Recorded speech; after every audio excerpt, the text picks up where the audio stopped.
Welcome back to Balancing Chaos with Kelley and Gretchen. And today we are going to be talking about summer, and we are now both officially on summer vacation. Our kids are not yet all officially on summer vacation, but we are. So we're enjoying our first podcast since vacation started.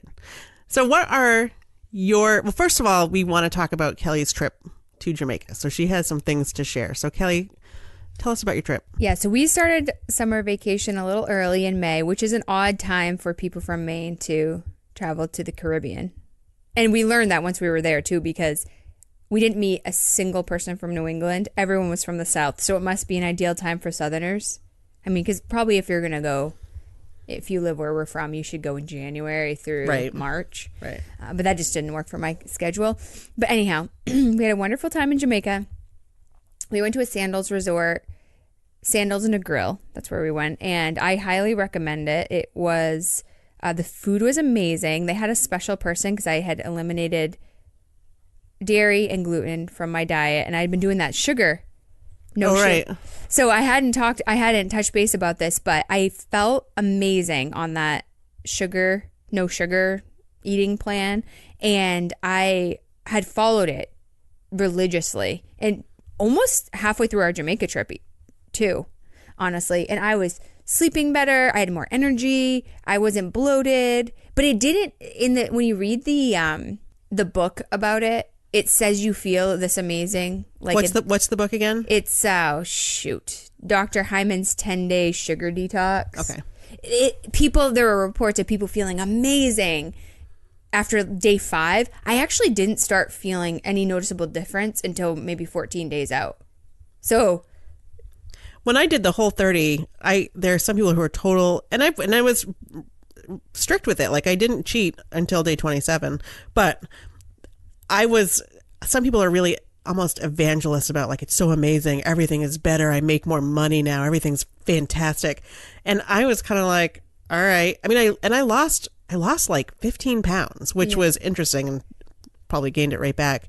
But I never felt amazing. If anything, it like really messed up my insides and was super crazy. But it also made me understand how certain things impact, like I don't need to, I think I've had yogurt like twice since I did that. And that was a year ago. Cause I was like, I was always eating yogurt as a snack. I was like, I don't think I need this. I think this is just a little too much dairy and sugar and all of that. So I don't have yogurt anymore, but it wasn't that amazing transformation that some people say. So I know what you're saying. Yeah. Because this is similar to the Whole30. I did the Whole30 as well, because I've tried to do a lot of different food eliminations because I've struggled with hormone regulation since my kids. And I've read every book on hormones, and they basically suggest that some foods may cause stress to your body, which can then, when your cortisol spikes, it can affect your estrogen and progesterone. So I really have tried to do quite a bit with diet just so I don't have to be on hormones. And I hate the idea of that. I want to just fix the problem at the root. So I tried the Whole30, and I'm the same as you. People are crazy about how effective that diet is, and it made them feel amazing. I never felt good. I never felt good on that diet. But could you still eat fruit on that? Because I can't remember. I think because wasn't it just all whole foods? I'm trying to remember. I think so. I think you could have fruit. It was a year ago now, but it's also like when we did but it's also like when somebody starts like Weight Watchers or something, and they're like, I lost 20 pounds in the first week. I'm always like, well, what the hell were you eating? Right. That when you eliminated it, you lost 20 pounds in 1 week. Yeah. Right. And so I think that the biggest thing that I eat that is the two biggest, well, sugar, but also cheese. I love cheese, and I don't drink milk, and I don't do yogurt anymore, but I still love cheese and grains. So I love cereal. I could eat cereal for every meal and be happy, but I haven't eaten cereal in months now. But I still like to have, an English muffin, a whole wheat English muffin sometimes with eggs, but most days I don't. Most days I just eat eggs and vegetables. So those are the two things that I noticed that I really wish I'd gone through the Whole30, and instead of keeping track of what I was eating, keeping track of what I was missing. Like, what do I wish I could have right now that I can't? I remember there was this cheesecake at an event I went to that was as tall as my minivan, and it looked so good. And I was like, I would love to have some of that cheesecake, but I couldn't because I was doing the Whole30. So, like, I almost wish I kept a diary of what you missed the most. What I missed. Like, today I didn't eat the fucking cheesecake, and today I didn't have a glass of wine with my friends at book club, and today I didn't do this. Like, I almost wish I had kept track of what, to look back and see what comes up a lot, or what do I really wish I could have. So if anyone's doing any kind of elimination diet like that, maybe that's a good way to cope with the elimination. Yeah, because this sugar, this low sugar one, the only odd thing about it is that you really can't eat that much fruit. When you're doing the detox, you can only have a half a cup of berries a day. And even after that, they only recommend maybe one cup. And they don't recommend any high sugar berries, which that messes with my philosophical beliefs on food. But I did feel a lot better on it. So Jamaica kind of detoured me a little bit from this. I still stayed off gluten. I've been completely gluten-free for months now, and also dairy-free, although I've had some cheats on dairy on the past couple of weeks, and man, I notice it quickly. But it's so hard to stay off those two things. I know I feel better off it, but in Jamaica, they have this person, so at Sandals, they have a person specifically for food allergies or food sensitivity, so you go talk to her about what you want, and then they scratch cook anything you could ever dream in gluten and dairy free, and it tasted amazing. So I had everything. I had such a wide variety of food. I had chicken marsala, and they made it with spiraled noodles. I had these wonderful fish scallops with shrimps on mashed potatoes, and everything was gluten and dairy free. So when I came home from this, I felt exhausted about the amount of prep. I realized just how much food organization and prep I actually do. Because when you don't have to worry about that for an entire week, and then you're eating amazing and you come back. So the whole first week back, I ate chips and pretzels for lunch. I remember you said I forget what it was. It was like chips, and you had something to drink. I remember you were like, oh my God, I just binged on potato chips, and there was some other like random thing. We're like, whoa. Yeah. Kelly's back. Now, did you abstain from alcohol when you went to Jamaica? No, I did not, because we were at an all-inclusive resort. Although I think... And James is going to get his money's worth. Well, and I do think that we were above average compared to... I mean, we're significantly below average, I guess, depending on how you're going to measure it in terms of this, because we were on our room was right outside the ocean front. So we'd go out in the morning and drink our coffee. And that's the other thing. We had both eliminated coffee for probably 2 months before we left. But then we were drinking coffee because it's like Blue Mountains. It's right from, and it's so good. Yeah, I've heard the coffee is amazing. I'm looking forward to that. Oh, it's so good. So we were drinking our coffee out on our little porch. It'd be 6 o'clock in the morning. And people were walking the beach with Red Stripe beer, wine, champagne, these like crazy drinks, or mimosas. I mean, 6 a.m. I'm not even joking. Everybody was drinking at 6 a.m. So we usually didn't, until Friday, we didn't start having any alcohol until about 2 or 3. But starting on Friday, we said, oh, today's the day. We're going to try this. We're going to try this morning drinking that everyone's been doing. So we had mimosas with breakfast. Gretchen, these mimosas were and I don't know if it's partially this sugar thing I was on. I'm sure it was. Part of that. But they almost look like a rainbow. So the bottom is a deep red, and then it kind of blends into light yellow to the top. The most delicious thing I've ever had in my entire life. So what they told us is that the juice, they make this special juice that has rum in it, and they mix that with the orange juice and the champagne.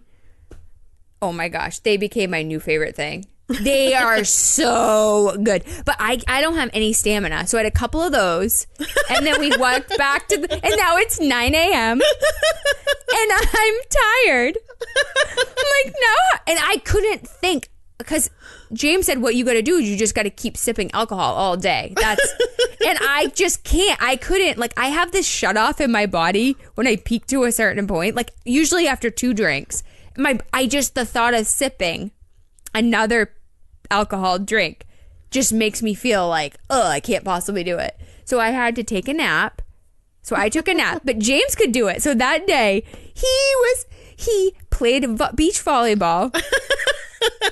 We walked 10 miles.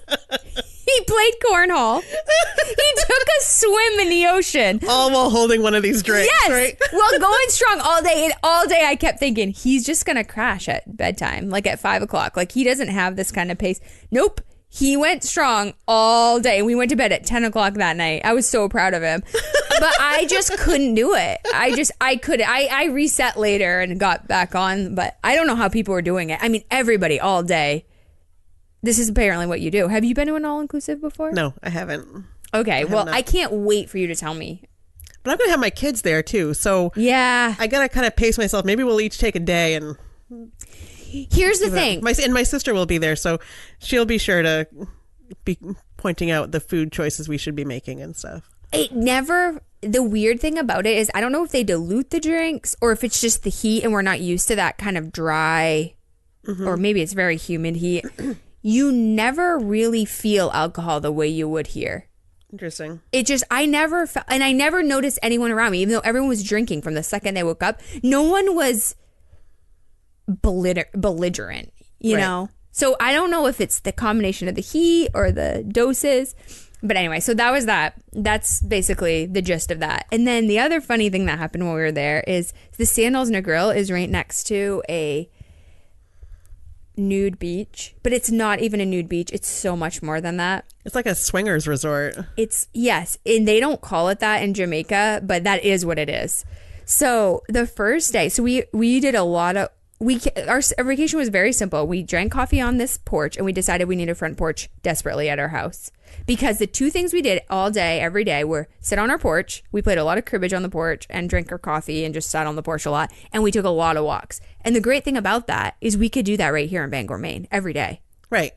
So I felt pretty good about that. Because I'm like, you know what? We could have a back deck. I know, but the front is so great because you can people watch.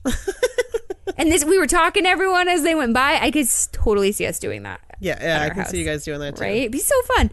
But anyway, so yelling at cars to slow down. Oh, I do that right now. I'm like, yeah. Okay, so we kept walking the beach, and when you leave the beach, there are security guards on all the resorts. Have the security guards, and you always have to check out because they're fine if you walk the beach during the day. They don't really want you to leave at night because there's some crime in Jamaica, but it's not really anything.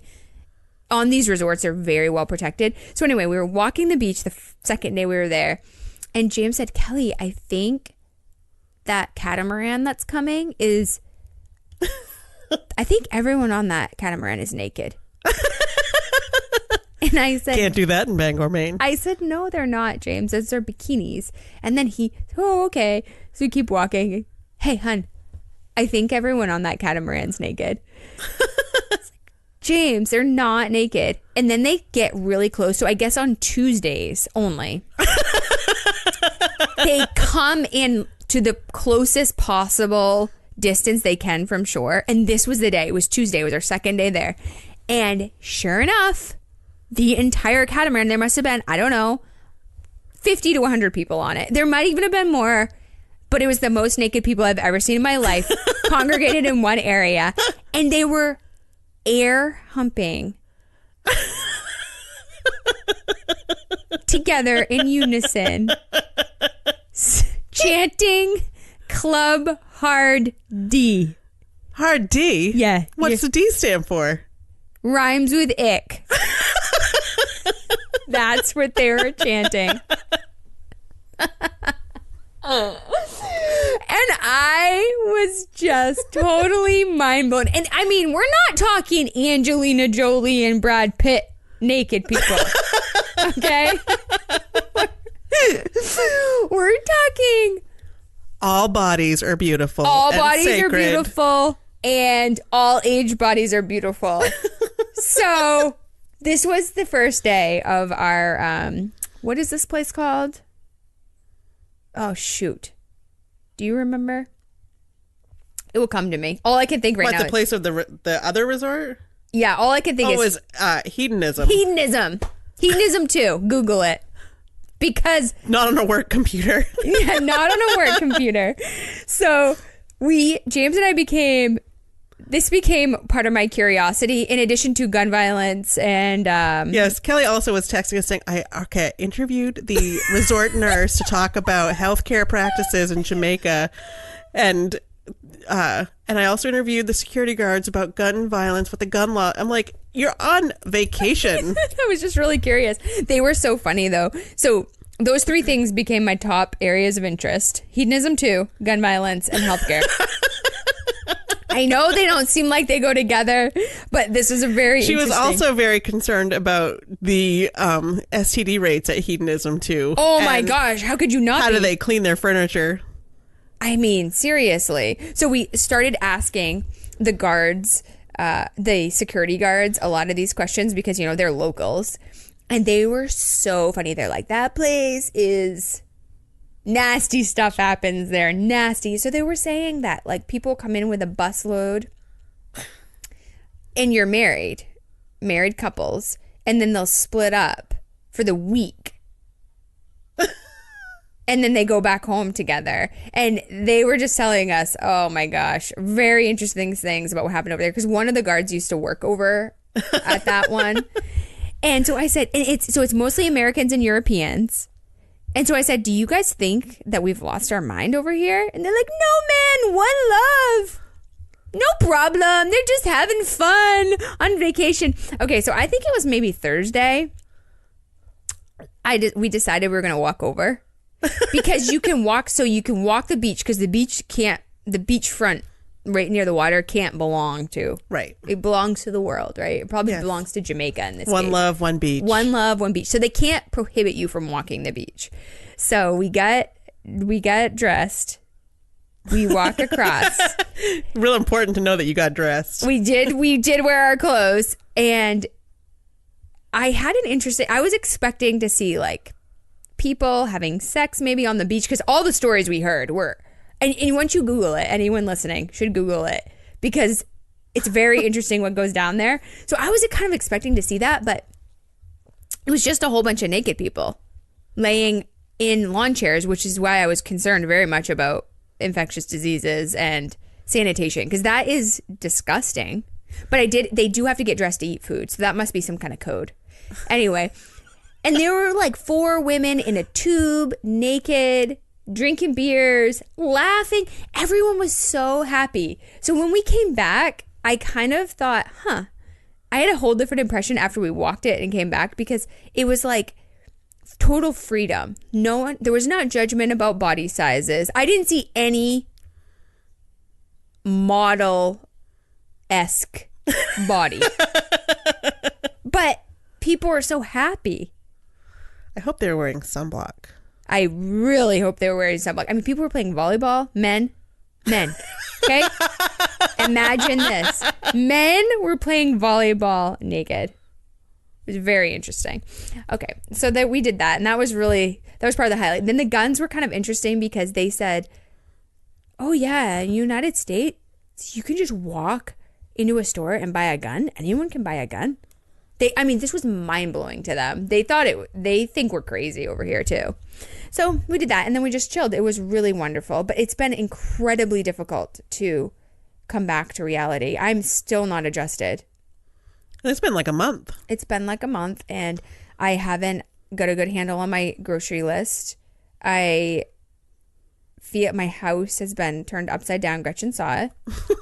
She saw my house in total disarray. I don't know what it is. Is maybe just because we came back to so much from the end of the year. Yeah, there's a ton. You came back to so much happens in this month, I swear. Oh, so I just feel, I told James, I said, I don't even know, because the coming back has been so difficult that I don't know if going on vacation like that is worth it. And then he's like, Kelley, that's the craziest thing I've ever heard. So I'm hoping to adjust soon, but we really did come back to a lot of chaos. So anyhow, I do recommend this resort. It was very clean. The food was amazing. The staff was just over the top. If we could get that level of customer service here in the U.S., it would be life-changing. I mean, the house cleaners were made, designs into our pillows, which I know they do this on trips, but then they were teaching James how to do it. Of course. They're like, this is how you do a dog. You want to do a dog? James was like, yeah, I want to do a dog. Yeah. Let's do it. It was so cute. And I don't know. These people live, this is a third world country. They live on, I can't remember what the average US, but it was something like 12,000 is the average. They live in huts that flood. A lot of the workers, the employees of Sandals they weren't even staying at their own house because it had flooded because they don't have good drainage in the country. Right. No good infrastructure in general. Yeah, and I just wondered, I was worried a little bit about them feeling resentful. I mean, all these Americans just coming over being totally slothing heathens, drinking to excess, eating to excess, and just laying on the beach like lazy people. Well, it has to be. I mean, it has to be one of those things that is a conflict because it's also their job, and so it provides them a job to do this, but there is a big, it can be one of those things. It's hard to reconcile. Like, okay, are we just stomping on your poverty? I don't know. I know I can feel that. I felt so there was one conversation James and I had about one of the security guards because he asked us to get him a cheeseburger, and it was kind of the way he asked. He was really sweet about it, but it made me really sad. Right. And then we couldn't get him one that night because they'd shut everything down. They have this beach party this one night, so they funnel everyone into one main dining, and we couldn't get him a cheeseburger. And we felt really bad because I don't think he had any food that night. But he always leaves with a little bag. And so James and I were talking at breakfast the next day. He's like, did you notice that he always leaves with a bag? And I said, yeah. And he said it's probably to feed his family. And then James and I looked at each other while we're eating this steak and eggs. And right, this bountiful food that's been prepared for you. Beautiful fruit plates. And we kind of looked at each other, and James goes, I don't want to talk about it anymore. I go, me either. Because if you look behind it, it's super sad. Right. But the one good thing is I researched Sandals after, because I didn't know anything about any of this. I didn't look into the trip at all, which is probably good because I learned a couple other things about Jamaica that went when I was reading about it. But Sandals is the only all-inclusive resort that provides all their employees with health insurance benefits and retirement. So that made me feel good. And so the people are actually quite thankful for Americans, because if it weren't for them, they wouldn't have jobs. They wouldn't have anything. Right. So they're not resentful at all. They're happy. They want you to have a great time. They want you to keep coming back. So it was good. And I think the Sandals tend to be a little more expensive. I guess this is what people have told me than other resorts. Although you sent me yours and it seemed pretty similar. Mine's a family one. And, right. Which might be different. Yeah, because I looked into the Sandals beaches, which is the family one. Turks and Caicos, I guess, is the place to go. Because we walked the Sandals. There's a beaches down about a mile from our resort. And does the catamaran go up to the beaches resort? Oh, yes, because that's where we saw it. Oh my God. Yeah, it goes the whole beach. So these kids get an education. So we walk there every day for breakfast, and you can do that when you're staying at a Sandals. We could have gone into Montego Bay too, but it was 2 hours in the other direction. Why do you want to do that? But we did go to this one every day, and the people, so we saw a lot of families there because this is a family resort, and they told us that the Turks and Caicos family resort is amazing. And I could actually envision bringing my kids on vacation, seeing it in action. Yeah. Because before that, I couldn't really imagine taking kids on a plane to the Caribbean. I was like, why would you do that? Right. But I saw it and I was like, oh, wow, our kids would love this. So right when we got home, I started researching it. But the cheapest one I could find was $7,000 for the family. And that didn't even include airfare. And that was in May again. Mm-hmm. May must be one of the least expensive times to go. Maybe in October too. But oh my gosh. October though, you get into hurricane season. Forget that. I'm not spending $7,000. Because it would be $10,000 by the time you bought plane tickets. That's crazy. I mean, think of all I could do with $10,000. Yeah. It's not happening. So I text James the figures, and he goes, yeah, I think we're solo vacationers. Yeah, exactly. Because the family resorts are a lot. I mean, they're double. Right. So anyway. Yeah. So now we're back to summer in Maine. Back to summer in Maine. Yes. So we went to the beach club for the first day yesterday because it opened this weekend, and it was hysterical because we went for, it was Father's Day. So we went for a bike ride at the university, and that was super fun. And then we went, I thought, let's get sandwiches and go to the beach club because it was warm and nice and seemed great. Oh my God. So we ordered our sandwiches. We got to the beach club. Literally, the temperature was 10 degrees colder out there. Yes. We were the only people. The wind, the lifeguards were in sweatpants and had their blankets wrapped around them. The wind is just blowing directly into the beach. And I was like, has it been like this all day? And the lifeguard's like, yes. And I was like, it is so much nicer in town. I had no idea. So we sat and ate our sandwiches. And the girls had gotten these new water guns when they went to the dentist. These like water super soaker shooter things. So they sprayed each other, and then we packed up our stuff and came home. I think we were there for half an hour max. But going to the beach is one of our bucket list items that we're going to do. The what you have one coming up, right? What are you doing for summer? What's on your summer bucket list? Yeah, we're going to, so the kids are going to be in summer camp through the third week in July. But we're going to, on the weekends, I want to go to Sand Beach. I always like to do that, to Acadia. I want to take them to the carriage trails and do a bike ride. Do you do that? No, we haven't done that. Oh my gosh, it's awesome. You should totally do that. Well, it's been tough. Like we talked about last week with Millie. Like anytime that we've gone to Acadia, it's been tough to even find a place to park. So it's hard to commit to that, especially since we can't fit all 4 of our bikes in one vehicle right now. So. Oh, that's right. Well, you can rent bikes out there. Yeah. I don't know how much that would be, but we did it last year. Maxwell had a tough time because he was smaller, but I think he could handle it better this year. But it's so beautiful. So we're gonna do that, and then I really want to do one of those things in the list from Melanie's Highlands. I want to find one of the waterfalls. Yep. I really want to do that, and maybe do a small hike. I've never taken the kids on a hike before.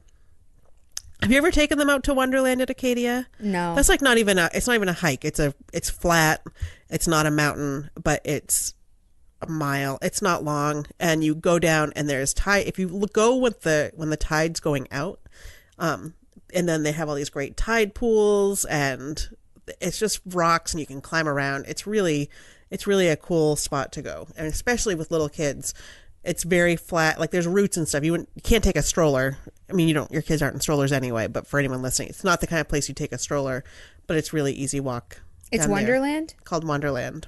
I'll have to take them there this year because through third week in July they'll be in camps because I've got some stuff that I need to work on for work, but and at the house too. So I like to do my KonMari in the summer.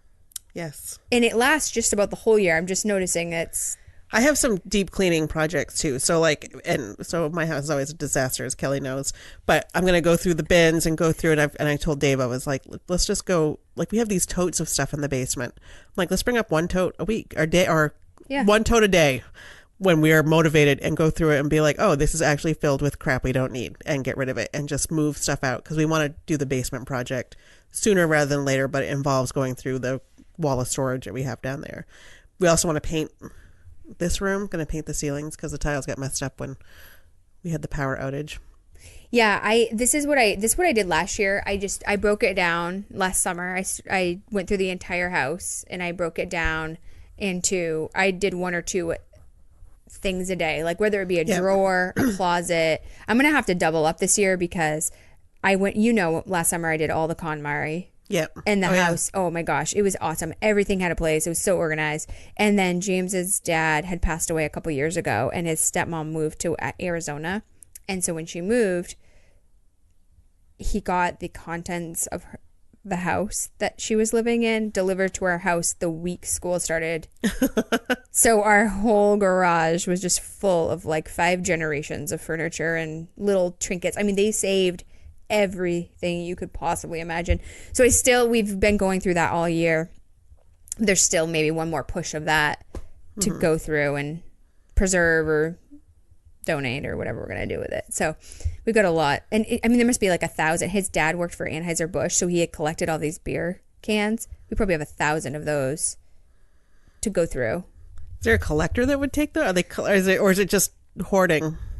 I don't know. I mean, that's one of the things we're going to look into because he wants to save some of them, but at the same time, we don't have a good these houses aren't Right. massive, so it's not. He doesn't have this massive basement that he can just put these. Right. Because his dad had a whole wall, and it was really interesting. But so he's not going to be able to keep them all. But so that's definitely on the summer list to do. So we can actually, because we could only park one car in the garage this whole winter. Yeah. Yeah, definitely. If you need to use up your whole garage if you have one. Oh, that's one of my pet peeves when people have these beautiful garages and they don't park in them. I'm like, do you know what you have? This is amazing. Why are you outside shoveling your car off? Get some stuff out of your garage. Well, and it's a matter of principle for me too, because my dad we've never had a garage at home, and our last house we had in Falmouth had a 2-car garage, and I didn't actually know the value of a garage, but the first snowstorm ever of me having a garage, and I just put the garage door up and drove out without having to shovel the car off. Yep. I text my dad. I said, I cannot believe you haven't made building a garage your priority. Right. And he's like, why? All people with garages do is full of crap. So ever since he said that to me, I've been like, no, we will park our cars in garages. But this year we could not fit them in. Well, that's but that's also that's not going to, something's going to happen a lot. Like last summer is when I painted the dining room. So this year it's going to be the living room and the stairs, but the stairs are going to be a huge pain because we have to strip the wallpaper and it's a high ceiling and I don't know how we're going to do it. We keep walking by and peeling off a piece at I was going to say, it looks like you've started. Yeah, it looks like a wreck, but we want to get that done. That's one of our big projects.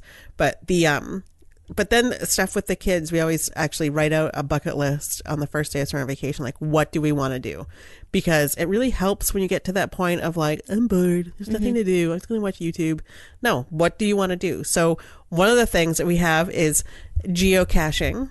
Oh my gosh, you could tell them about this. And Ingrid wants to get to 50 finds this summer. So I've been trying to explain geocaching to Kelley, and every time she asks me about it, she has another word for geocaching. She called it a geoturbine, which I'm really not sure where that came from. I don't know if did you mean like a wind turbine or a hair turbine? I don't know. I have no idea. But she said, you're going to go geoturbine? And I was like, no, geocaching. And then she said, what are you doing? You're doing that thing with the geopets. I was like, no, geocaching. And then she called it geosurfing. I think that was a joke, but I'm really not sure. Geosurfing. I think that's similar to geocaching. No. So geocaching, if you don't know what it is, because Kelley didn't, and actually when I was trying to set this up, I was at work and I called our IT desk. I'm like, okay, this is totally not work related, but I cannot figure out why this website won't work for me, because I was like, why is this not coming up? And for some reason, the geocaching website was blocked on our network. And it's like, I'm like, this is not safe for work. This is just a really nerdy outdoor treasure hunt game. And so I was explaining it to one of our IT people, and she was like, oh, that sounds really cool. And she really loves being out in the outdoors, and she has a 1-year-old. So I was like, you should totally try it. It's a really neat thing to do with kids. So what geocaching is it's basically like an outdoor GPS treasure hunt. So there's an app for geocaching.com. I have the app, and I pay the $30 for the premium version. And you pull it up. Of course she does. And you open it up, and you used to have to do it with like an actual handheld GPS and all this, but now the app is really good. So you pull it up and it says, find a geocache near you. And so it pulls it up and says, oh, here's one. And it tells you what the terrain is like. Is it going to be a difficult walk? And it tells you what size. Is it going to be easy to find or hard to find? And then you follow the coordinates. So we found one in the University of Maine that was called King Me. And King Me is this geocache that was off the bike path, and it was where the forestry students had carved a checkerboard into a stump. Oh. And they had made all these little checkers out of little round discs from a sapling or whatever. And then, so it was called King Me because of its location near this checkerboard. And then if you wanted to play chess, the chess pieces are in the geocache, and you have to find the box. So the box was like 10 feet from the checkerboard. So you open up the box, and inside are the chess pieces, but there's also a log, and you sign in and you say, we found your geocache, and then you log it on the app, and then you close everything up and put it back in its hiding place, and you go on. And we found two. There was that one, and then there was another one that was called, it's a micro geocache, which is like the size of a lipstick container, and it was dangling in a tree, and you had to read the clues and figure out, like, so you have the coordinates, so you know you're in the right location, but then you have to look at the clues to figure out where the container is, and then you sign the log and put it back in. So as part of we dedicated a trail in my hometown this weekend, the Trail to Tomorrow at the Down East Lakes Land Trust. And as part of a sort of a legacy gift that goes back to when my grandfather first brought my dad to Grand Lake and all of that. And so as a surprise, the girls and I created 2 geocaches and worked with the Land Trust from a distance to figure out where we should hide them. So we hid those during the trail dedication. And yesterday they were both found for the first time, and they got a little note so then we get a note in the log. I get an email that says the user's name was Peace Out. Peace Out has found your geocache. And so we did that. The other thing so the log, is a log a physical log or is it both? A techie log. It's both. So there's a paper log in the box, and then there is then you log it in the app to say that you found it, which helps other people looking for it know. Like there was one that was at Fairmount Park that we have found before, and it is not there anymore. So I actually logged it as this is missing. I think it might have fallen in the tree or something, but it's not here anymore. So it helps other people looking know if you're going to find it or not. So if you see one that was just found, you know that it's not that it's gone. It's just that you can't find it. You need to keep looking more closely. And they're all over the country. One of the things that we did is they also have these little trackable items that you can buy, and they look like a little keychain. They're like $3, and they have a special code on it. And so we did the trackables, and I did one for each of my parents' grandchildren, and so that the person who found these geocaches, they took a trackable from each one, and so then they have it now, and then we kind of we just want to see where it will go. And they said, we're going to be, and the note said, we're going to be traveling a lot this summer, so we'll move this along. So we're going to get a notice at some point that he's dropped it off at another geocache, and we'll say, oh, I hid this in this geocache in Vermont. And then maybe someone in Vermont picks it up and takes it off to Missouri or wherever. And so you can see how you can track these little things as they go around the country by having their code logged in, which is kind of cool. What is the advantage of having the premium? I feel like my kids would love this, except the advantage of having, like, it sounds like you guys left something in the geocache box that they could take, but I think my kids would have a hard time with like the checkerboard one. They'd think it was so exciting to find it, but then you have to put it all back. Right. Sometimes, well, some boxes, the other thing in our geocaches we did on the trail is that we made, because it's an environmental project, some geocaches you'll find like Happy Meal toys in, or erasers, or Mardi Gras beads, or little things, and those are free to take, and that can be fun to get a little kid excited. For ours that we did on the trail, we didn't want to have anything plastic. We wanted it to be really environmentally friendly. So, and this was Ingrid's idea. I have to give all this credit to her, because we were trying to figure out, we wanted it to be kid friendly. The whole idea is that this is an educational trail for student groups, and there's signage that it's like an arboretum where all the different trees have identifying tags on them and examples of how they're used in the world. And then there's signage that says, the flora and fauna of this forest and all of that. So it's going to be used for school groups and kids, and it's really accessible for kids.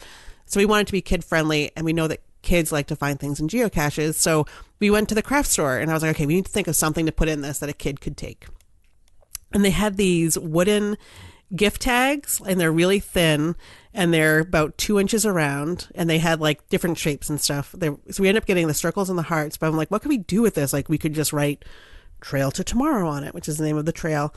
And I said, but I feel like we should do something. And she was like, what about if we put the coordinates on the back? And I was like, oh my God, this is awesome. So when we put together these kits, I worked with the Land Trust. It was a surprise for my parents, and I talked with the Land Trust separately, and we did the kit. And so now we've seeded them, and we're going to make more to replenish it, so that a kid so your kids, if they found this, oh, I can take this, and we got like hemp twine to make the necklace, and then there's hearts and there's circles.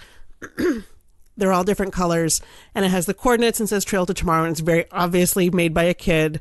But kids don't care. No, my kids they just want love that. Something. And so they can put it around their neck and be like, I got a medal for hiking the Trail to Tomorrow. So the other idea is that sometimes when you take a kid on a hike, like, I'm bored. Why are we doing this? It sort of gives a nice purpose to the hike. If you, like, oh, we've got to hike until we find this. And it sort of gives them the hide and seek. It's a really neat activity. And they're all over. They're all, like, one of my friends posted that she and her daughter love to do it too, and they just went to New York City at the end of their school year and found like 2 in Central Park.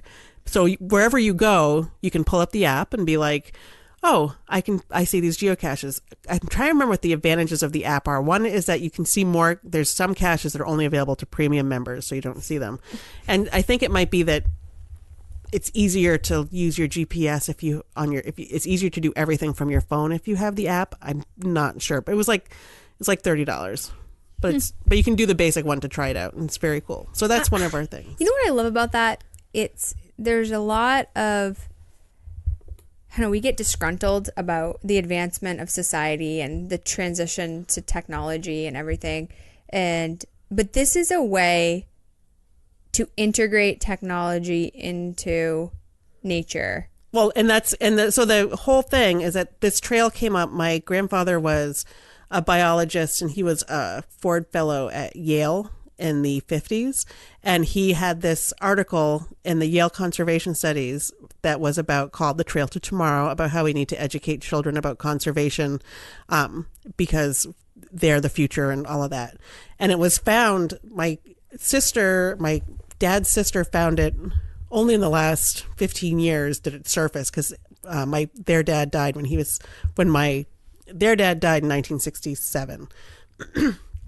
So she found this article, and she found it when I was doing my graduate program, and I was looking for a capstone project to do for my graduate program in instructional technology.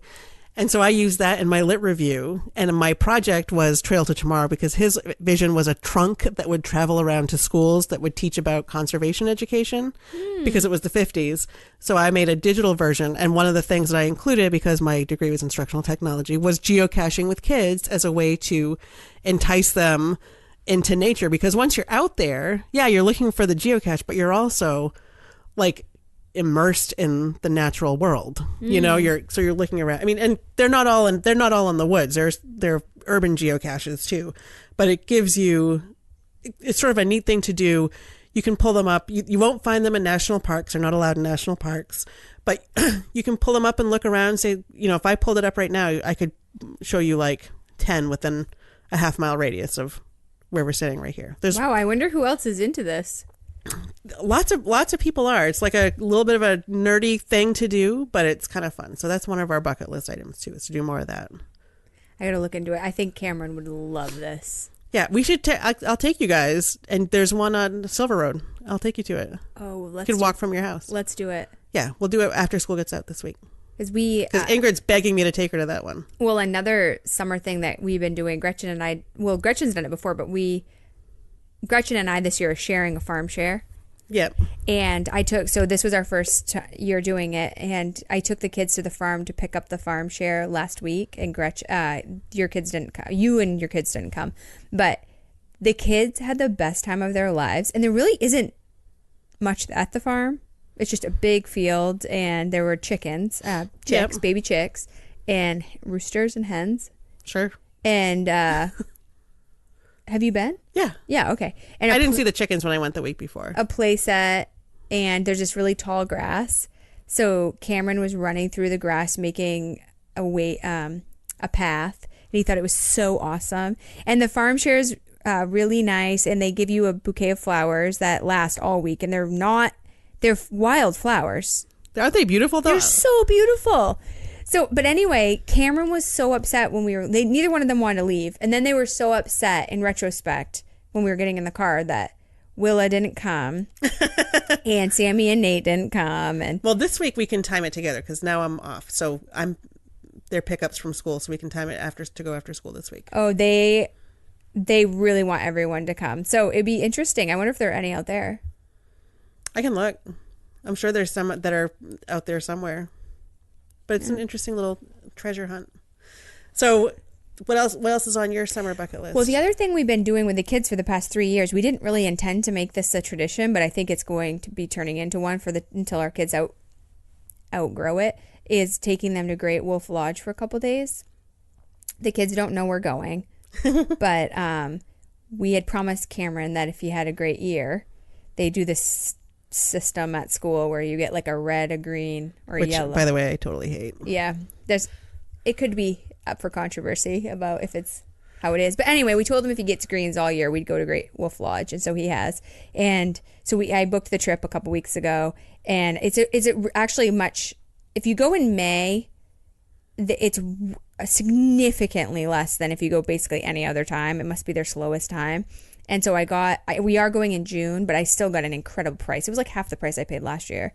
And I love Great Wolf Lodge. I think I might have even talked about it before on here, but the rooms are set up. So we got a Bear's Den suite. So it's one room, but there's a nook for the kids that's pretty much their own room that's shaped like a bear's den. And it has bunk beds in there, and they have their own TV. So it kind of gives you some separation. Oh, nice. And then it also has a relatively big refrigerator, a microwave, and a long counter table, and then a table so you can eat. So the first year we didn't realize how it was set up, so we spent quite a bit on food because there's plenty of food at the park. But the next year we stopped at the grocery store before we went, and we stocked up on breakfast, lunch, snacks, and some dinners. Yeah. And then we ate like one dinner out because it's actually nice to go back to your room and just eat. Yep. And not because it is kind of overstimulating. But the park is very clean.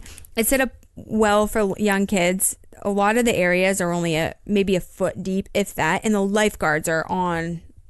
Yep. Point. They're constantly pacing the ground, and it's really fun. It's one of the best. I don't really enjoy kid activities, I'm going to be quite honest, and Gretchen knows that because we just went to Kids Bop, and I was like, I don't know, I'm just not. And it could be that my kids aren't quite old enough to see their excitement, because Cameron was just the whole Kids Bop concert, he was just standing there in shock. He had zero emotion. But at one point, he leaned over to me and whispered in my ear, Mommy, one day I want to be that drummer. And then when we came home, he started reenacting the whole concert, and he's been singing those songs since. But during it, there was no emotion or expression. Yeah. So, and I've taken him to other things like Peppa Pig and stuff like that. And and even Storyland.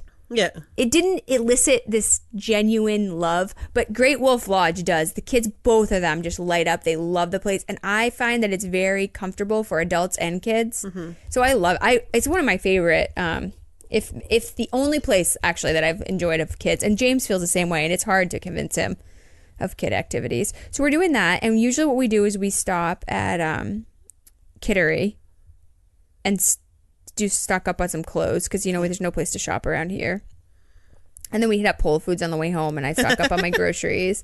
And it's just a couple days. We're just staying a couple days, but I'm excited about that, and I know the kids are gonna be psyched. We're not gonna tell them until the day we leave. Nice. Yeah. We haven't been there, but there was a really good article, kind of leads into that I shared on my personal Facebook page. I'm going to share it on the Balancing Chaos Facebook page about how like moms put on the bathing suit. Oh, yes. And it got a lot of comments, but one of the best comments that I got was afterwards when one of our friends, I think she said it in the group there, but basically said we went to, and I'm going to paraphrase here, but we went to the lake and I never usually wear my swimsuit, or I wasn't going to, but I decided to because of that article. And at the end of the day, when they were asking their kids what the best part was, it was that she was swimming with them. Yeah, she got in. Yeah. And I was like, and so I was actually had that conversation with Ingrid, and I was talking about it, and I was like, because she's rolling into puberty, and I was like, some people get really embarrassed about their bodies and all that. And I said, but I want you to know that I will always put on my bathing suit and get in the water, and I want you to, and I said, and Grammy always does, and maybe that's why I'm like, of course I'm going to put on a bathing suit. Like, the fun part's being in the water. It was an interesting conversation. So as you're thinking about all this summer stuff, put on the bathing suit. Yeah, I always do. And my friends who are overweight are like, including myself, like, it's not going to be a big mystery that's revealed if I put on a bathing suit. I'm like, oh my God, you're fat? Like, obviously you see me in clothes. It's not going to change. But it's really interesting because even it's sad to me that we've become so body conscious, because I don't really see even people who are thin. If you really wanted to analyze them, they're not perfect. Oh no. So no body is perfect. And if you just look at our population data, there are way more overweight and obese people than people within the normal BMI. So why do we care? Yeah. Might as well just have a great time, So put on the bathing suit, get in the water. We're not going to Baywatch. No. We're not, and even the Miss America pageant seems like they're getting rid of their bikini contest. It's silly, and that's that's kind of the takeaway I got from going into hedonism. Yeah. I said, it gave me, I don't know, this is going to sound really messed up, but I almost kind of felt happy when I left for those people. Yeah. Because they're like, you know what? I'm 250 pounds, and I'm happy and afloat naked. Yeah. And I don't even care who sees me. Yep. You know? Exactly. Having a good time. Having a good time. I mean, completely enjoying life. Yes, exactly. The other thing that I have just kind of, my heart is so full, and I know that sounds like a little deep or cheesy, but coming into summer and closing the first year with Cameron in school, I just love, again, so much this neighborhood for summer, especially because now he's made a lot of friends at school, and you're just much more connected with the community when your kids go to school. And we had a night the other day when we went down to the park, maybe about 6 o'clock, and we got there and there's no one there, and he said, oh, would you text? He asked me to start texting people. And I said, oh, okay, but I didn't. And 2 seconds later, you showed up actually with your kids. Oh, yeah. That was the night. And then the little boy across the street who's in kindergarten with Cameron came over. And then our friends around the corner came over. And next thing you know, it was a full-blown play date. And they were just having the time of their lives. And I had a moment where I just thought, I can't imagine a better way to raise kids. Like, I can't imagine a better childhood than this. Yep. Your friends are all here with you after school. They just walked over.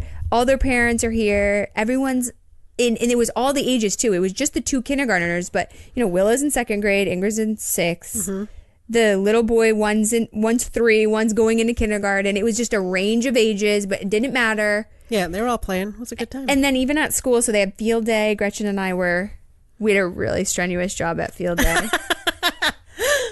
Handing out popsicles. The hardest part of handing out popsicles on field day is making sure that kids just take the one you're handing them and not having them give orders. Gretchen really laid down the law. She's like, you get what you get.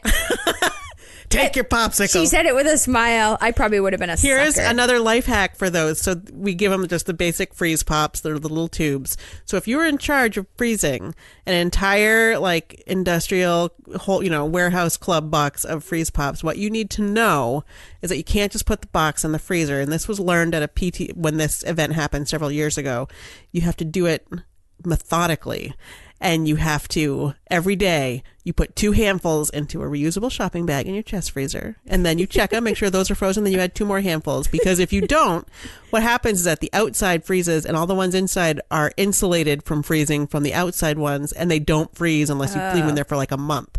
So that's my little tip for freezing large amounts of freeze pops. Handful at a time, get them all frozen, then you're good. It was so cute because I walked to Gretchen's with Maxwell, and he rode his bike, and then I put the coolers of freeze pops in my stroller, and then we walked to the school, and Gretchen rode her mom bike, which Love is my mom straight bike. up town cruiser with a front basket. And it's also a turquoise bike with an orange basket. Yes, it's really love cute. it. And she rode, and Maxwell rode with her, and I pushed all the freeze pops in a stroller, and I looked like the bag lady. And then we set up, and the field day was just so cute. All the kids were laughing. And then at the end, one of the classes took all the extra water balloons and doused the principal. Yep. He loved that.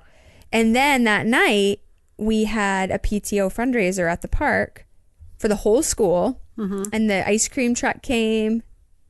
And it was just... I don't know. It's just, I don't think communities like this exist as much as maybe they used to. At least not communities that are organically grown and not gated developments. Right. I feel like we have some of the perks. I feel like we have the perks of those gated developments as well as the perks of a diverse neighborhood. Because there's kids who live in apartments and there's kids who live in homes and different types of families and all that. Whereas in, gated communities and other places, it's all... You live in one of 5 models of home that all have 4 bedrooms and 3.5 baths, and you all can afford this exact specific type of home. So you're all at a certain income level. Whereas ours is, we have apartment buildings with 3 apartments in them, and we have houses that are very expensive giant houses, and they all go to the same school, which I like that about our school. I don't think we have that many apartments though over here. Oh yeah, we do. We do? I guess I just don't see them. Yeah, we do. But yeah, so I don't know, I loved that, and it gave me this sense of peace about the community. And then we also had the last baseball game on Saturday, and the Union Street Laundry owner sponsored our team, and then he also threw a pizza party for the whole team. Aww. So he showed up at the last Does he game. have a kid on the team? No. Oh, that's really sweet. He just says that baseball is the best part of childhood, and he's like, the West Side, I gotta sponsor the West Side, and a pizza party after a long season, a pizza party is the best ending. And so he brought every single kid an individual pizza. He delivered them. That's really and sweet. he brought drinks, and it was just so sweet. So some of the kids on the team go to Cameron's school, and then others are from the other West Side schools, and we just had such a great team this year in terms of the kids they worked so hard, they improved. I actually saw growth, which is kind of rewarding. Yeah, because at the beginning of the year I was like, oh my gosh, how are these kids ever going to learn to play baseball?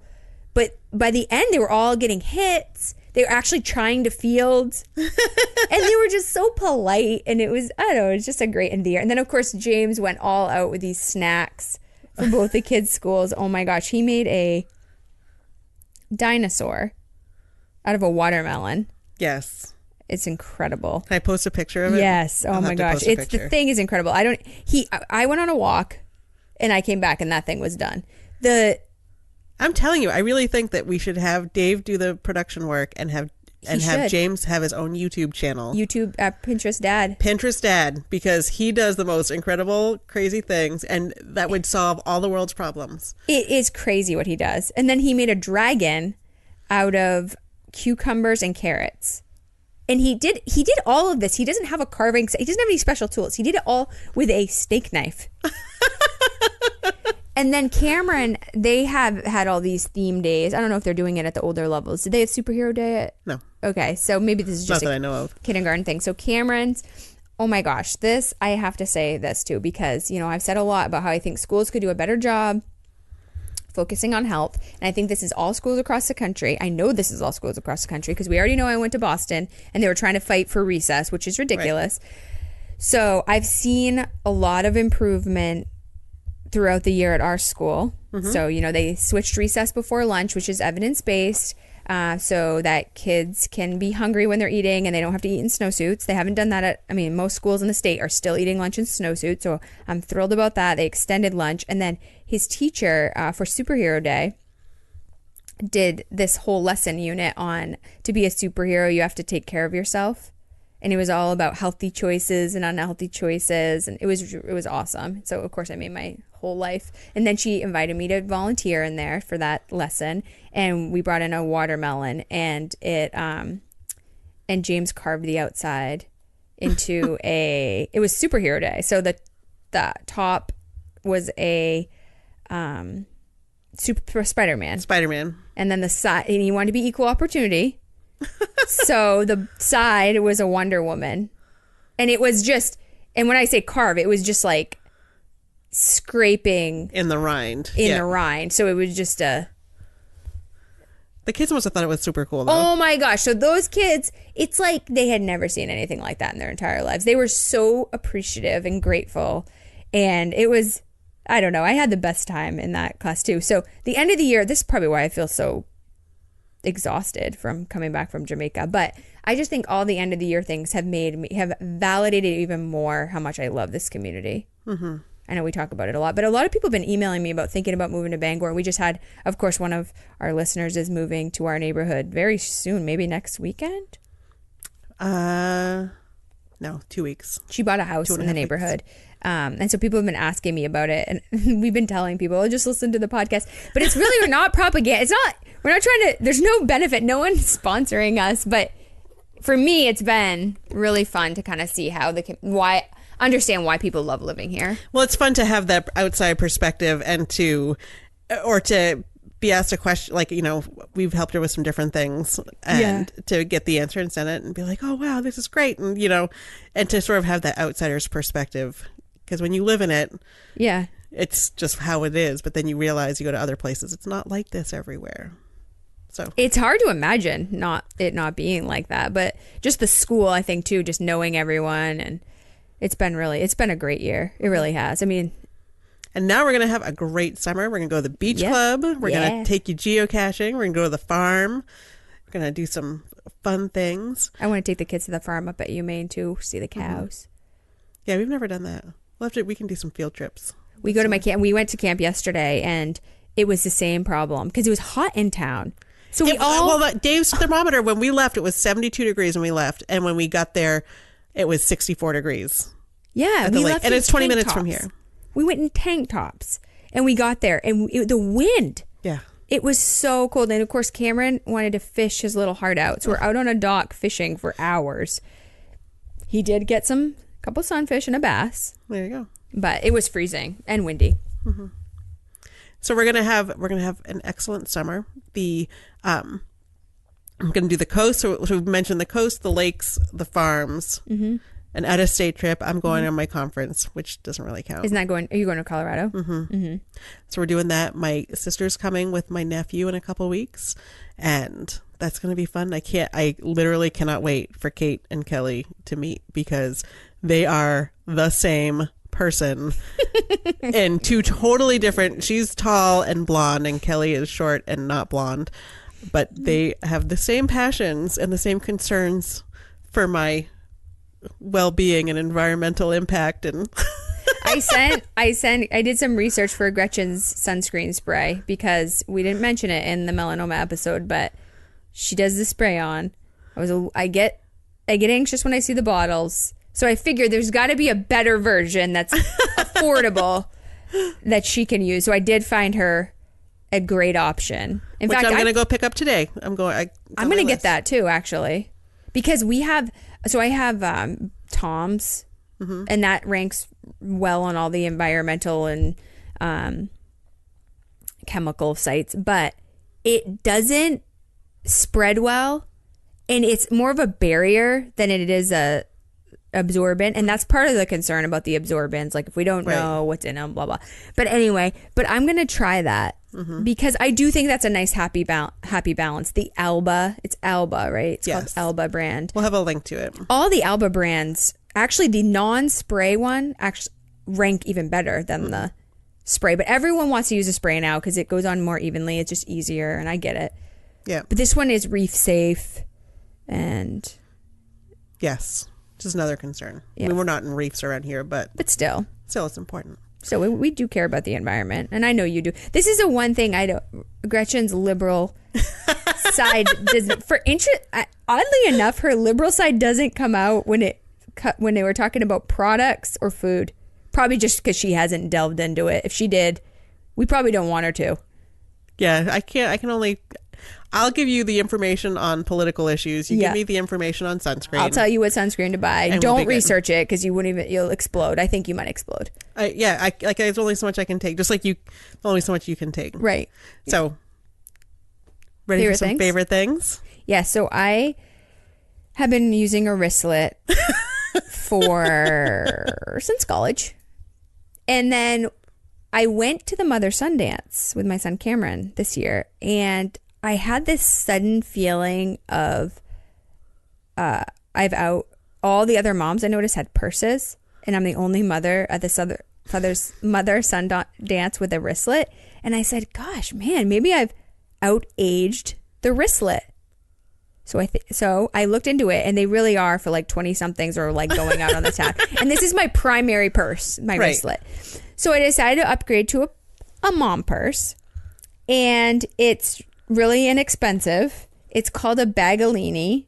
It's a straight up mom purse. It's small. This thing is probably 5 inches by 7 inches, maybe. Like might hold a passport. Yeah, and it has, when you unzip it, it has it's like a wallet built in. So there's little slots for your credit cards and your ID and everything. And then the front pouch, I put my keys in. And then the back is for my phone. So it fits everything, but it has a strap that goes around my shoulder. And the greatest thing is that this is not cute. Okay? It's not cute. Okay. People, I think it's you know what? I was happy about it, but James and our other friends, they ripped on it. See, I think I don't see that as a mom purse. I see a mom purse as being like one of those giant, like, super expensive Coach Dooney. Oh, I just got a new bag. Spent my mortgage on a bag. Right. It holds everything, and here's my dog. And I see those as like, those seem more mom purse to me. This is I mean, look, it's very small, and it was $26 on Zappos. Mm-hmm. It arrived at my house less than 24 hours after I ordered it. And so I kept it in the bag for a while. I was going to ship it back because I put it on, and James told me, no, you cannot. No. He's a tough critic when it comes to fashion. But anyway, then I just decided I didn't care what any of them thought, and I took it out of the bag and wore it to the grocery store. Life-changing. Because I'm used to the wristlet.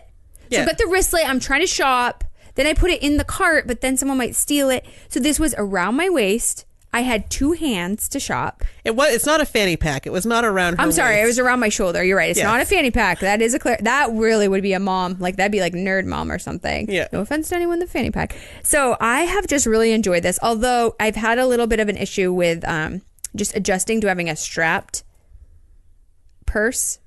Because my wristlet, I always stored in the drawer. Mm-hmm. But this you can't really because it's got a long. So Gretchen knows I lost it for a couple days.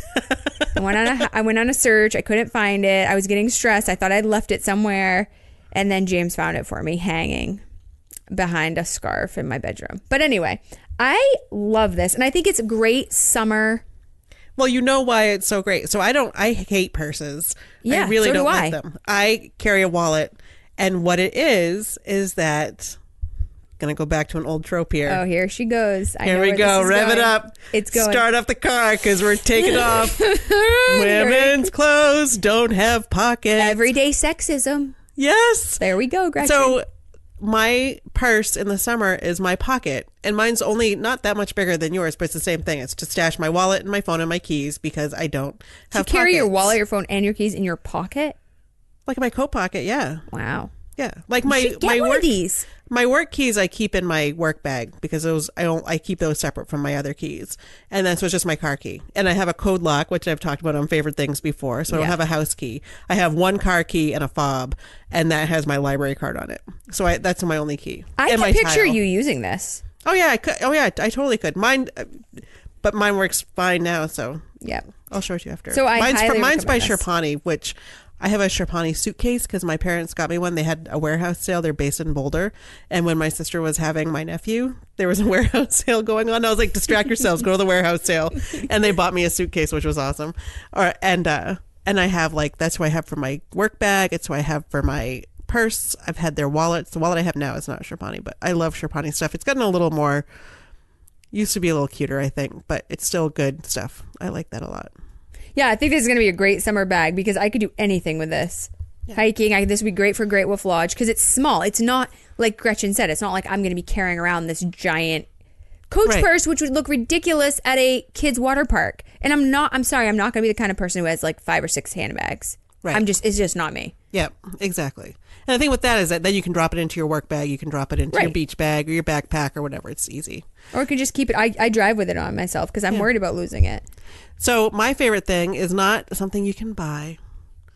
It is something that is a service provided by paying taxes to municipal organizations, and that is crosswalks.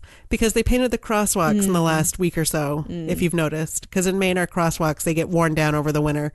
And I love a fresh crosswalk because all of a sudden people can see you a little better. There are some crosswalks where I will stand and wait for 10 cars will pass me. And I'm clearly in the crosswalk and I just wait and wait and wait for someone to stop.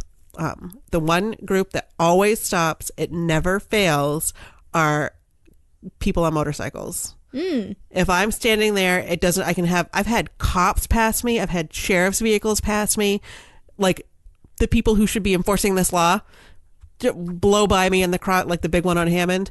But if I see a biker on the horizon, I'm like, I'm good. He's going to stop. And like, I have never been proven wrong on this. And so I'll wait and they see me and then I cross. And I think it's because they have to be so hyper aware of their surroundings because they get overlooked so often. Right. That they are especially aware of pedestrians. So they just repainted the crosswalk. So I'm also going to say, because summer's coming and school's getting out and all that, please be aware of the crosswalks and that more people are out and using them, especially little kids who might, like I tell mine, you stand there and you wait, and I don't care if one car stops, and you wait till the other side stops too, because they will understand. I don't care if you feel like you're uncomfortable and making them wait too long.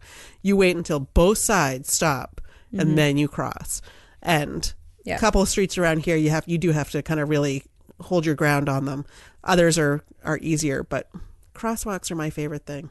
Get people across safely. That's another cute thing that happened on Friday after field day. There was the PTO fundraiser was at the park, and this is less than a mile from one another. The school and the park, what is it, 0.6 maybe? So I picked up a couple extra kids along the way. And so I had, I think, 5 kids by the time I left the school to the park. And so when we were trying to cross Hammond, this one she's talking about, they weren't quite all together because it was every age. And so I was standing in the middle of Hammond Street.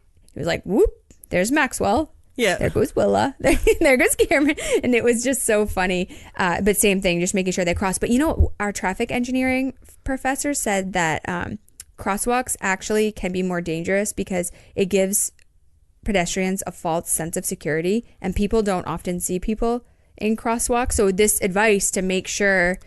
Oh yeah. And even when people are stopped, you have to make sure that the car behind the person who stopped is also going to stop, because sometimes they'll swerve around. I've seen that happen. Oh yeah. And I get so paranoid about this. And I almost didn't stop for my own child and husband the other day because they were in the crosswalk on Hammond and I was coming.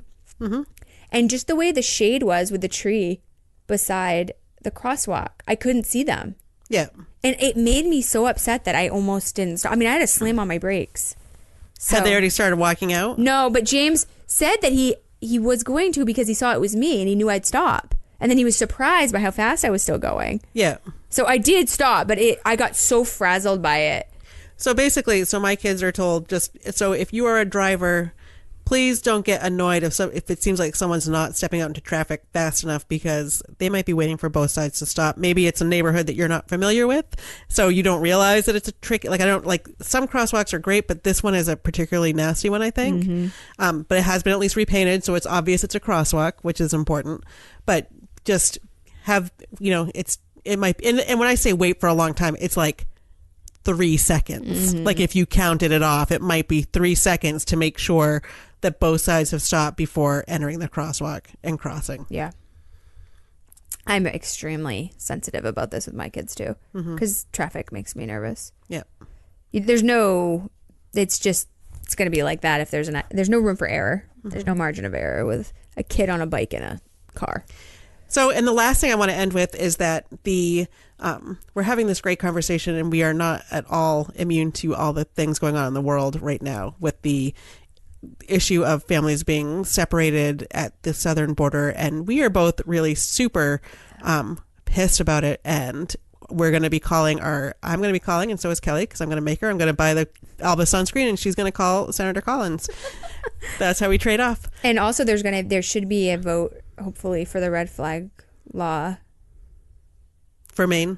At federal. We got the update from Moms Demand Action, and that's they're supposed to be sending around some easy ways to contact your senators. One of the easiest ways to do it is to 5calls.org is, I've had people contact me like, how do you know to call? Like, it gives you plug in your address and it tells you these are your senators. And if you don't know that, maybe you don't. And I'm not going to judge you. I'm judging you. You should know your representatives in Congress. But it gives you their phone numbers. It gives you scripts, because people are so hesitant. And I hate calling people. I never call people. And we've become the society where we don't call, we text. But you can call, and it gives you a script to say whatever. And you don't need to, you're not going to actually reach the senator when you call. You're talking to a staff person whose job it is to listen to you. That's the whole reason they exist. And you call and you just say, I am calling, and it gives you a script that you can use to say, I want to make sure the senator knows I wish that she would support. It's like S3036, I think, right now, to keep families together at the border. This is inhumane. That toddlers are in cages is fucking inhumane. The end. Full stop. No, it's horrible. So call your senators, 5calls.org. And I've also, because my birthday is coming up, and I actually purposely don't put my birthday on Facebook because I am so annoyed by people who write happy birthday. Just write happy. Like, you don't know it's my birthday except for Facebook told you. Like, if you know it's my birthday, you're going to send me a message and say happy birthday, or you're going to. Hopefully you tell me when your birthday is, because I have no idea. You don't need to know. It's fine. You need to know. You need to know we're going for mimosas on that Sunday. That's all. Oh, that's the birthday. Yeah, it's for my birthday. That's not my birthday. Oh, okay. But anyway, so cool. I shared it on Facebook. But I'm doing a fundraiser for RACES, is the Refugee and Immigrant Center for Education and Legal Services, and it serves immigrants and refugees, and they're based out of San Antonio, Texas. They are the organization that is helping in this situation, or is the one to help. So I have posted the fundraiser on our Balancing Chaos Facebook page. And if you've enjoyed listening to us, I would love it if you threw in $5, something, and help out these immigrant families who are. I went with the Girl Scouts to DC last year. We went to the Holocaust Museum, and it was an absolutely. And I've read about the Holocaust. I know about the Holocaust. I read the books. I saw Schindler's List. That was such a profound experience to walk through that memorial, and I think that every American should do it. I think every person should do it to get a better understanding of how far society can sink. And after seeing that, I think that's why this is even bothering me even more. So I'm doing a fundraiser on RACES, for RACES, and you can contribute on our Facebook page. And maybe by the time this airs, things will be better, but I just don't believe it. I'm hopeful, but we're hoping that this will take care of. There's some great articles and resources out there, and people who are like, well, they're breaking the law. Well, it is. We don't take the children of bank robbers and put them in a cage somewhere and say your daddy broke the law. We don't do this, and we don't. There's so many horrible things that are happening. So that's my birthday fundraiser plug. So it's sort of ending on a little bit of a down note, but I am hopeful that people will contribute to this cause. I'm hopeful that this will be taken care of soon. And contact your senators. It is interesting because I've never been politically active, but this year I've been much more politically active, and I had written an article about school nurses and school nurse ratios in Maine, and I actually received a call from Shelley Pingree's office out of DC last week about how they had read the article, and there's a bill right now at the federal level to provide grant funding for schools who are underserved or have, budget needs with high ratios of poverty, that they can apply for extra funding specifically to increase school nurse ratios.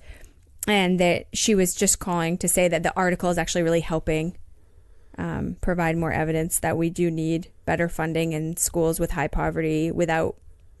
Well, we are the people who have the power and have the privilege to speak out against this. Right. I'm not worried about my children being taken away from me for speaking out. Right. And there are other societies that's the case. Exactly. And the way I say it is that you would, in a heartbeat, if you saw a weird charge on your credit card after coming back from Jamaica, you'd be like, oh, I don't know what this Jamaica beach braids place is. I never got my hair braided. I better call MasterCard and find out. You wouldn't even hesitate to call MasterCard to dispute a charge on your credit card. Right. So why is anyone pausing to call their senators to say maybe we shouldn't be creating a whole generation of traumatized children living in cages, in tents, in the desert Southwest? And they do listen. Yeah, they listen. I guess that's my point, is that it's not just like this dead call to nothing. Because I was actually surprised when they called me. Yeah. So they listen, and part of it is almost data collection. That if the senators hear that, like, there's a lot of people that are mad, they're like, oh, well, maybe you won't like me later when it's time for re-election. Right. No, you're damn right I won't like you later when it's time for re-election. Yeah. And with this one, it's not even about a budget or a tax or a regulation. It's about human beings, children, 2 years old, that their reports are that they're not allowed to touch them because the government won't let them. So a crying 2-year-old that they're not allowed to pick up, and wrap your brain around that, and you can't. It's impossible. So it's horrible. So we need to speak up. So we're going to call our senators after we finish this podcast. Yeah. Anyway, That's a bummer of a note, but other than that, have a happy summer and watch for kids in Crosswalks. Anyway. Okay. This is what it's like to be friends with us, right? All right. Well, thank you for listening. And you can always reach out to us on Facebook or by email, balancingchaospodcast@gmail.com. And you can find us any place you find podcasts. And if you have enjoyed this episode, please tell 2 friends. Thank you. Have a great week. Bye. Bye.